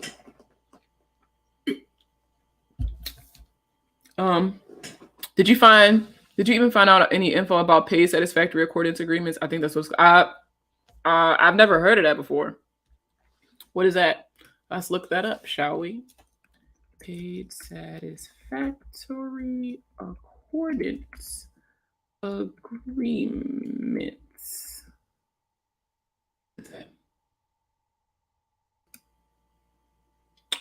Ooh. What is an accord in satisfaction of a contract obligation? Scroll down. Go back. An accord in satisfaction is a legal agreement between 2 parties to a contract that intends to discharge the original claim by settling for new contract terms and or a payment amount that typically differs from the payment amount specified in the original contract or claim. Such an agreement consists of 2 components: the accord, which is the agreement to discharge the original claim or contract, and the satisfaction, which is the execution or performance of the substitute claim or contract. An accord and satisfaction agreement usually precedes a lawsuit, and as such, it must incorporate all essential elements of a legal contract. I've never heard of this.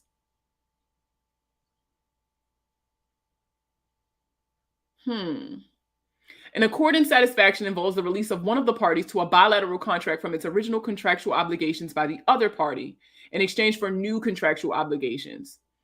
I've never heard of this before, but it sounds interesting.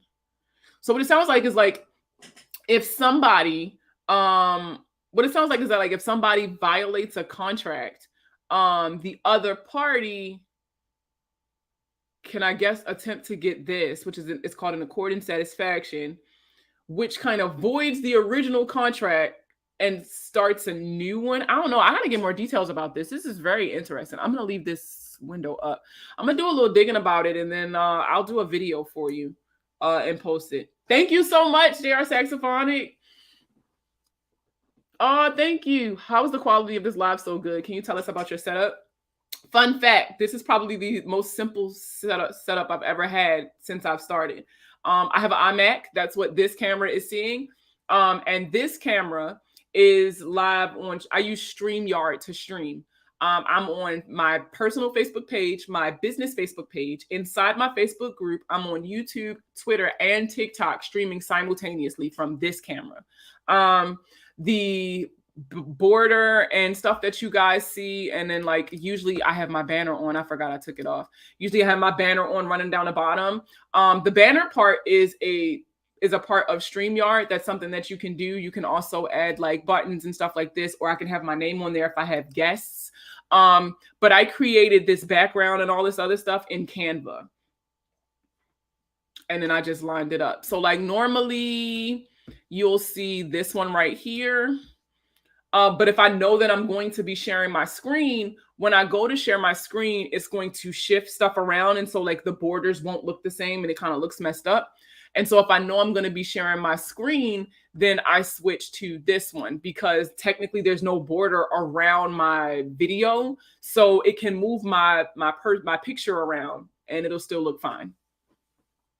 As a matter of fact, I'll switch to the other one. Sorry, Instagram. I really wish Instagram would get to the times so that I could share my desktop with you all as well, but I can't. It sucks. Well, there you have it. Thank you. You're so welcome. One more question. If you paid your balance in full after the statement date, but you have a letter from the credit card showing you paid, can you get the bureaus to report the new balance? No. So if you're going to report to the credit bureaus, you only got to report one time that month. It's literally up to the data furnisher. So whatever the data furnisher says last is what they're going to go based off of. Now, and the reason why I say that is because they always say you got to give them 30 to 45 days to make any changes. So yeah, you submit the information, but they're going to say, hey, give us 30 days. By the time that 30 days pass, a new balance is going to be reporting. You see what I'm saying? So it's honestly pointless to do that. But I mean, you could try and hope that it gets updated before, but because they tell you to give them 30 to 45 and it's business days, not calendar days to execute any changes. In doing that, the balance isn't going to do anything but change the following month. You get what I'm saying? So it's not really, there's no really reason to do it, but if you want to, go for it. What other questions y'all got for me? I didn't even feel like I was on here for an hour.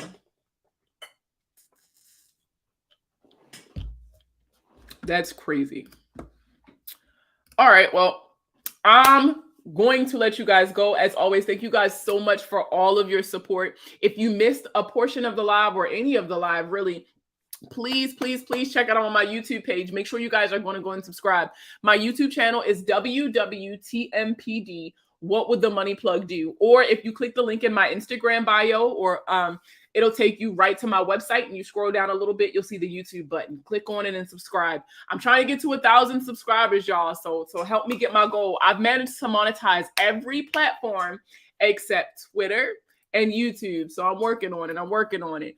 And in order to do that, I just need a little bit of support. I don't need you buying nothing. I just need you to subscribe to my channel. That's it. Subscribe and watch the videos. Are you getting back on Sunday? It really depends how my weekends go. It really just depends how my weekends go. Basically, you write the terms of the new contract on the back of a check, and when they sign and cash the check, it voids the old contract, is what I understand about it, but it seems a little too easy. So that's not true. I've heard that in particular. That's not what that is. So what you were saying, the thing about writing the new contract on the back of the check, that's not an actual accord and satisfaction. You know what? Hot damn it. I think it's time for us to reach out to, so if you guys have been watching me for a while, or if you caught the live or watched the YouTube video, I did a YouTube video and it's called Trust Me, I'm a Lawyer. And I did it with an actual consumer lawyer. I'm going to literally take this question right here. Shit, I can't take a picture. Oh, I'll just screenshot it. I am going to take this question right here, and I'm literally going to send it to him. I'm going to email it to him and get an answer. And then I'll see if he can post a video about it. And then I'll duet it so that everybody can see it on my platforms. And I'll also save the video and put it as a YouTube short because I see that you're watching on YouTube. But that is I really want him to address that because I've also been seeing that kind of increasingly on TikTok, as well as somebody is going around telling people to fill out 1099As and that will absolve you of your debt. That's also not true. What else? I don't know. Oh, did y'all see I got caught up in my first TikTok beef? I don't know if y'all saw, but I think I finally made it now because I had my first TikTok beef. So made it feel good. But there was a young lady who did a video and she was talking about how you have the right to refuse a debt. But in the comments, she was saying that you can use that right to refuse to get the account removed from your credit report. So I started off diplomatic, like I always do. I got in the comments and I asked her, well, how do you get, like, how does this get that? How does A get to C? Like, what's B? And so she replied, she did like another video, and then she's also responded in the comments saying that the law of permissible purpose is what you would use to get your account removed after you refuse your debt. That's another one that I've been seeing increasingly. I just started engaging with her, and after I disproved her, because she wouldn't turn her stitch on, so I did a video and tagged her in the actual caption. And I don't think she liked that too much. Because she got smart. And it just kind of went from there. But what I will say is that she was trying to use the law. Now, if you follow me for a while, then you know that the law of permissible purpose is what is used to remove inquiries. And what that means is they have to have your authorization in order to pull a copy of your credit report. Like, you got to give them permission to look at your credit. This does not count for pre-approvals, because understand that pre-approvals don't look at your entire report. That's why if you get a pre-approval and you apply, you can still get denied based off of the information that they didn't have access to. And so if you can prove that they did not have your consent, or if you can prove that they can't prove that they had it. So like essentially what you're saying is, I know the truth and you know the truth, but I want you to prove it. And if they don't have that evidence, they have to remove the inquiry. And so they're saying that you can use that to remove the account. But it was clickbait because it's not true. And so what my video did was it broke down the law of permissible purpose by showing you exactly, like literally just reading the law. A lot of them will try to use big words or try to like enunciate certain words to make it seem that they're more knowledgeable than what they actually are. And while I'm not calling these people idiots, what I am saying is that these laws are not open to interpretation. You cannot take it and then try to twist the meaning of the words that is in the law. So, and that was essentially what she was doing, and she didn't like that too much. So after I dragged, she blocked me and went live and taught a bunch of people that incorrect ass information. But, you know, and it sucks because I can't speak up and tell them how it's not true. And it sucks, but I mean, that keeps happening. I keep doing these videos. And if you don't know what I'm talking about, if you follow me on TikTok, I have a playlist and it's called How to Catch a Credit Guru. And in those videos, I highlight videos that I've come across on TikTok that's spreading misinformation. And I tell you guys why it's not accurate. And I stopped the series for a while because I was getting accused of bullying. But what I need you all to understand is that when you are a content creator in any niche, you are presenting yourself, if you are presenting yourself as a subject matter expert, especially in something as sensitive as this, because people are relying on you for information that for most people is life or death. Do you know how many divorces happen based off of finances? You know how many suicides are because people just can't make ends meet and that stress? So the information that you're putting out in this niche in particular is important. And it's very important that you fact check and you're not just posting baseless clickbait. And I'm very passionate about that. So yeah, but if you take a look at that playlist, I try not to harp on the people and I try to talk more on the content, because for some, it's not their fault that they don't know, but it is their fault for putting out the content. So I still try to hold them accountable. They keep using that law of permissible purpose a lot. Yeah. They trying to twist the words, but a real lawyer would fold them. Yeah, they would. And listen, if you guys want to follow a consumer lawyer, the guy that I did the live with, that's on my YouTube channel, and the YouTube video is called Trust Me, I'm a Lawyer, and it's a credit Q&A that I did with a consumer lawyer. His name on TikTok is MoneyWise Lawyer, and his name on Instagram is MoneyWise Law. His name's Jay Fleshman, and he's been doing this for over 20 years. Is somebody at my door? I don't know why I thought I heard knocking. It could be because I've been hearing them people banging all day. They better leave you alone, LOL. Your fan base ready to tussle. No, I mean, it was real cool because like she, I guess, took it personal when I corrected her. And that's another thing that I find that a lot of these financial literacy content creators just can't handle. They can't handle critiques or being corrected. There have been times when I've been corrected in the comments of videos. You feel what I'm saying? But again, if you are presenting yourself as a subject matter expert, then you have to be open to the fact that you might not know every fucking thing. But it's more important to get the right information out than it is to look a certain type of way. You get what I'm saying? I guess she was more like she was embarrassed. Don't be embarrassed because you didn't know something. Show people that it's okay for you to not know everything as long as you're doing the research to learn that information. So, I mean, she failed at that, but whatever. She blocked me. It's whatever. But I don't know. I feel like I made it now. I had my first TikTok beef. But listen, y'all, the information that I'm telling y'all, it's not nothing special. You don't have to go to school for it. I did not go to college to learn this information. All of this information is publicly available. If you're active on Facebook, I have a PDF version of the FDCPA and the FCRA in the group files. But like all of this stuff is available to you guys for free. You just got to know where to look. Remember, consumer.gov has a lot of information straight from the Federal Trade Commission for consumers. Oh, no, I think that one's run by the CFPB. FTC.gov has a lot of other information, same information, but it's like the parent. CFPB is the Consumer Financial Protection Bureau. They run consumer.gov, if I'm not mistaken. I could be wrong. Either way, I got all that information from the FTC. But like the information is available. You just don't know where to look, and that's fine, but you have to be willing to do the search. And I think that's where a lot of people kind of cut it off at. I paid off a firm and his show closed and took 10 points. Whenever you close an account, so whenever you pay off a loan or close a credit card, your points are going to drop because that account is no longer reporting as open and active. However, you're doing everything right because I know exactly who you are. So you're doing everything else right. So you'll be able to recapture those points. Don't trip.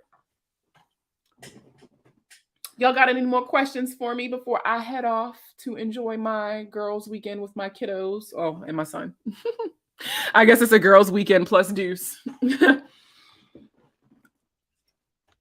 Well, it's been real. For those of you who are interested in the budgeting services, that's why I still got the pin up. Go to this website and schedule your budget audit. I'm so excited for you guys to check this out. And to really start getting some new feedback aside from the couple of people who I reached out to. Shout out to y'all. But I'm super excited for this because I really feel like budgeting is an important part of this process as well, because for a lot of people, they have a money management issue. And even if you get your credit fixed, that money management issue is still going to present a problem and you're going to end up right back in that situation. So I'm very excited to be bringing back these budgeting services. And now I can help more people with the way that I do it now. Oh, I'm so excited. When are you going to be back on live? For sure, I'm going to be back on Alexa. Never mind. For sure, I'm going to be back on Monday. But I don't think it's going to be long. And this month is really, really, really, really busy. So I might not be able to do more than one live a week for the rest of the month. But, I always try to go live when I can. So they really be sporadic. But for sure, y'all know every Friday I go live. Today I was only 5 minutes late, y'all. I'm getting better. How much for the budget services? So it's $100, just like for the credit audit. It's $100 and it's a 60-minute appointment. And when I say we go over everything, we go over everything. And then you also you walk away with an individual, like a customized plan, like an actual plan PDF for you to keep, go over, reference, whatever the case may be. Please help. I had a charge off, fall off my report, and I'm currently paying monthly on the account. Okay. So just because something isn't reporting on your credit doesn't mean that you don't owe that money. So if you're making payments on the account because you set that up with the creditor, continue to pay because your obligation to the debt is still there. It's just not reporting on your credit, is what it sounds like. Now, listen, when you do the budgeting appointment, when I say I get on in your business, I get all up in it. I'm going to need your pay stubs, any bills that you get in a month, a quarter, a year. We're going to be talking about retirement contributions, savings accounts, assets, liabilities. We're going to be talking about everything. So I need you to have as much information about you financially as possible. Okay. Does being a cosigner make credit? Yes, but you are taking an extreme risk if you sign on as a co-signer. But most people are not going to come to you to co-sign on a loan if you have no credit, because usually a co-signer is for people who have bad credit and they need somebody to help them. So if you have bad credit, somebody is not going to, or no credit, which is the same thing as bad credit in some cases, they're not going to ask you to co-sign for them. Now, somebody includes you on their loan, cool, but again, it's a really big risk, because when you're a co-signer, what you're saying is, in the event this person does not pay their bill, I'm going to pay it. So for every missed payment that pops up on that account, both of you will be getting hit. If it's a car and the car is repossessed, both of you will be hit. If the creditor decides to sue, both of you will be getting sued. So it's a huge risk to take. Is Credit One Bank on a credit card a charge-off or collection? It's a charge-off. Credit One is an actual bank. And they like to sell their debt to LVNV though. So if you have a charge-off with Credit One, I suggest you try to arrange some sort of payment arrangement or something like that before it gets to LVNV, because y'all know that's a sue-happy company. So y'all know the top 3 collection companies to sue: Midland Credit Management, LVNV, Portfolio Recovery Services, or PRS.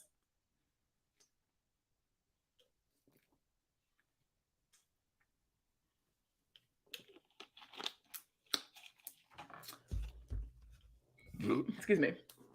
Are you familiar with how long it takes for a late payment to reflect on the credit board report?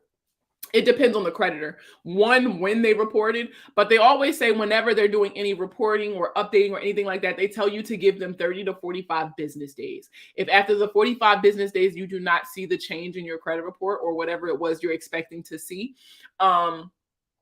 then you request that they send it again or send in the information yourself. So if I pay on time, co-signer and primary get credit. Yes.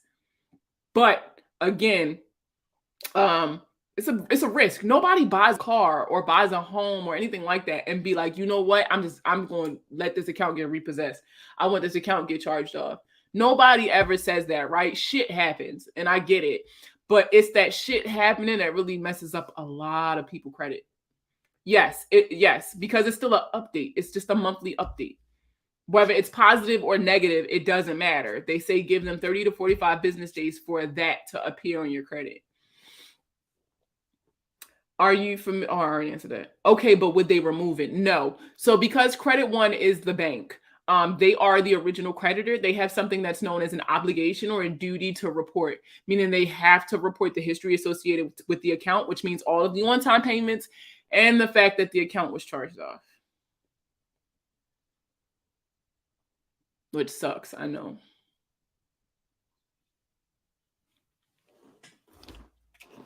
It's so funny.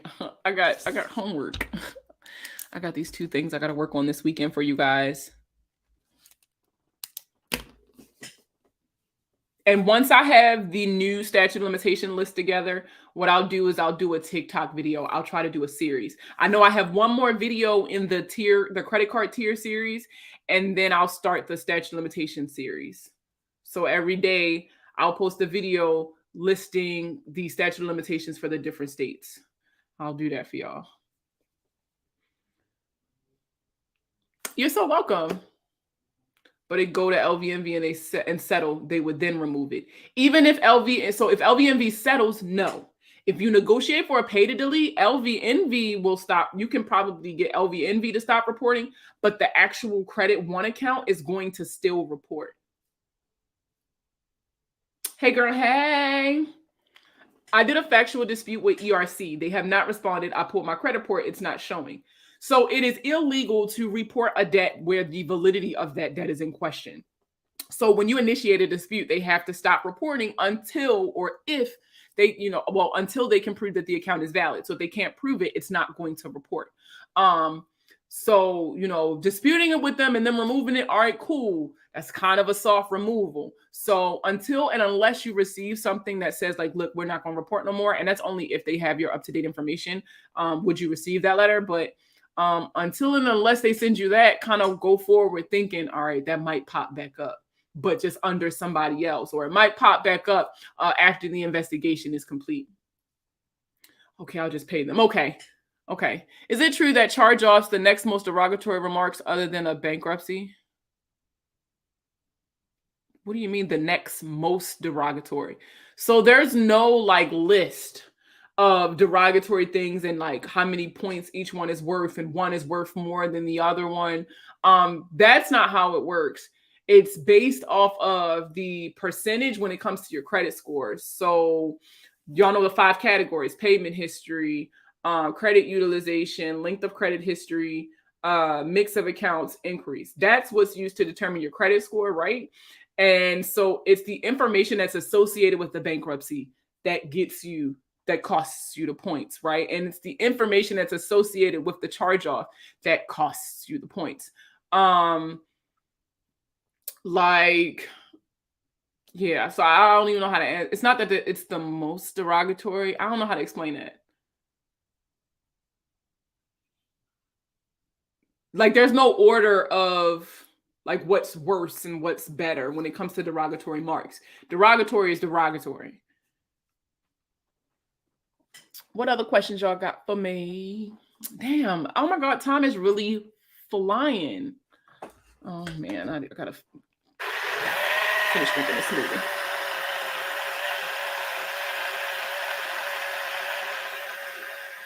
What other questions y'all got?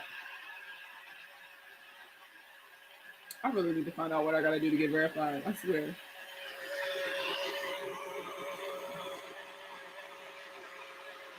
Well, if y'all don't got no more questions, y'all know I'm gonna get off.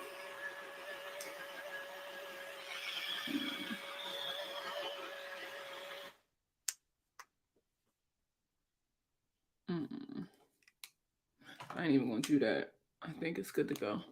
Going once, going twice. All right, y'all. Well, how many days do they have to respond? So I always answer it like this. Post-COVID, right? After COVID, they were given 45 days to respond because of how overwhelmed they were. I personally have not seen anything that rescinded the 45-day time period that they have. However, there are other credit repair organizations who are reporting that the bureaus no longer have 45 business days. What I typically tell people is just give them the 45 business days. I mean, it's just a couple extra days. And I mean, it's 45 business days from when they receive and process the dispute, right? So you also got to take that into account. And it's business days, not calendar days. There's an actual website that I use to calculate the business date for my clients. It's called timeanddate.com, timeanddate.com. And I use that to calculate business days so that I don't got to count one by one on the calendar. But what you'll do is you'll put the dates in there that you need, exclude weekends and federal holidays, and then that will tell you when the 45 business days have passed. That'll give you that date. But if that's all y'all got for me, I'm going to head out. Thank you guys so much for your support. It means so much to me. I've literally reached every other goal. Now it's YouTube. We got to get YouTube up to 1,000 subscribers. Does old bankruptcies hurt your profile? For as long as it's on your credit report, it's hurting your profile. As long as it's reporting on your credit report, it's hurting your profile.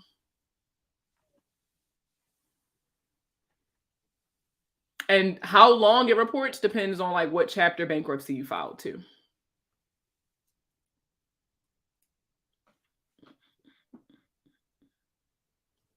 Any more questions? But I'm gonna go ahead and let you guys go. Y'all know what I always say. Oh, how do you get the bankruptcy off? So here's the thing. Removing a bankruptcy, you're not necessarily deleting it. You're just removing it from certain people. First, you have to restrict. certain people's access to that information. So there's a couple, you want to reach out to a couple third-party reporting agencies like SageStream, LexisNexis, ARS, Innovis. You want to reach out to a bunch of the third-party reporting agencies, and you're going to want to opt out, or no, it's called opt out. I was going to say or freeze, but that's something different. I saw your question. Give me 2 seconds. So you're going to want to opt out of all of those reports, and what that's going to do is that's going to hurt LexisNexis's ability to verify.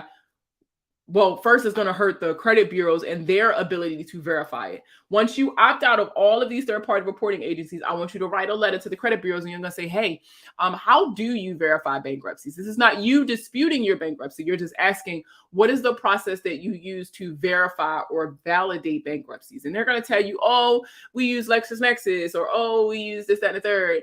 And so because you opted out of those third-party agencies, you're going to pull your LexisNexis report. And if LexisNexis is not reporting a bankruptcy, then clearly the credit bureau's got you fucked up. Because if LexisNexis is not doing, thank you, baby. If LexisNexis is not reporting a bankruptcy, and you saying you use LexisNexis to verify a bankruptcy, then you making this shit up because it's not there. Now, if your bankruptcy is still on LexisNexis, you can dispute it with LexisNexis the same way you would with the other credit bureaus. And you would say, all right, prove it. And when they can't prove it, because remember, you opted out of all those other reports, right? So when they can't prove it, that means it has to come off. When it's removed from LexisNexis, you'll take these new results and you will provide it to the credit bureaus, and you'll say, hey, you told me this is what you use. They don't have it, so you have to take it off. Do you see what I'm getting at? You need to restrict their access to your bankruptcy in order to make it hard for them to verify that bankruptcy, because if it can't be verified, it can't be reported on. Now, if you're removing the bankruptcy in an attempt to buy a home, please understand that CAVers would still be able to see your bankruptcy. So there are certain instances where it will still be visible. If you check Pacer, I would still be able to see it. It's just that the bureaus would not have a way to verify it. Your planner is amazing. I love it. Is it still available on Amazon?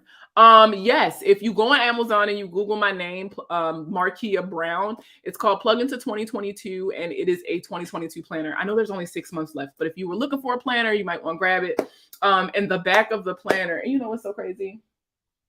I didn't even think about that. Ciao. Oof. I didn't even think about that. And if you look in the back of the planner, there is a debt management sheet. So like you can track, like if you're disputing on it, it's called a dispute account tracker. And so if you're working on fixing your credit, you can write down notes and stuff associated with the different accounts and kind of check to see like, hey, I've made these phone calls, I've sent these letters, this is where I got with it. I just think it's a really useful tool to use during the dispute process. And there is, I'm gonna give y'all a hint. Y'all know I like dropping shit on live, right? Because y'all hold me accountable.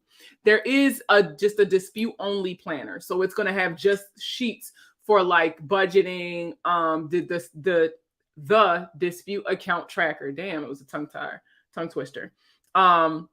And things like that in it. So that's going to be really cool. That's going to be so cool. But yeah, so there's other stuff coming too. I can't remember. I received a medical bill saying that I had an ambulance ride, but from the collection agency. Is this a HIPAA violation? Well, it depends on how it was reported to you. It really just depends. A lot ties into whether or not it's a HIPAA violation. Them saying you got into an ambulance is not a HIPAA violation. Now, if you go to the hospital and you get an STD panel, right, and they're telling you that that's what you got, that's a HIPAA violation, unless you signed a HIPAA release or authorization form. Yeah, CAVers. I don't think it's spelled like that, but yes, CAVers. I think it's like CAIVERS, I want to say, but I could be wrong. I got my bankruptcy removed from LexisNexis, but the bureaus keep saying it's verified, but it's clearly not. And TransUnion keeps stalling me. So yeah, so ask them again. Just be like, okay, so what is your process for verifying bankruptcies? That's what you have to ask them.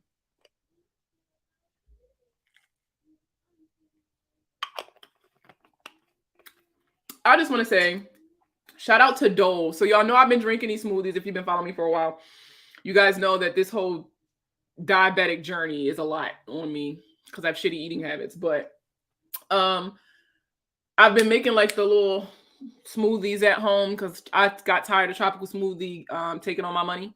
And I got the Dole packet. So now instead of me just taking a handful of fruit and trying to mix it all up, Dole has like individual packets you can buy now for your like smoothies at home. It's really cool.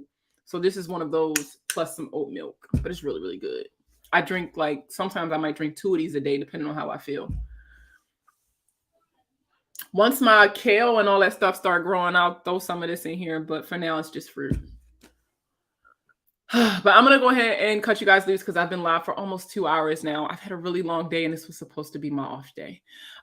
So I will see you guys on Monday. I will have those 2 things for you guys. Don't forget, I'm going to scan the educator pack in and have it available in the group files for you guys to download.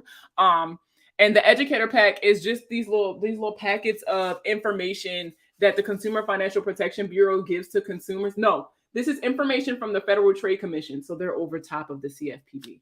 But so pretty much this educator pack comes straight from them. I know they're not allowing people to bulk order right now. So I'm going to scan this into my computer this weekend. And so it's kind of thick.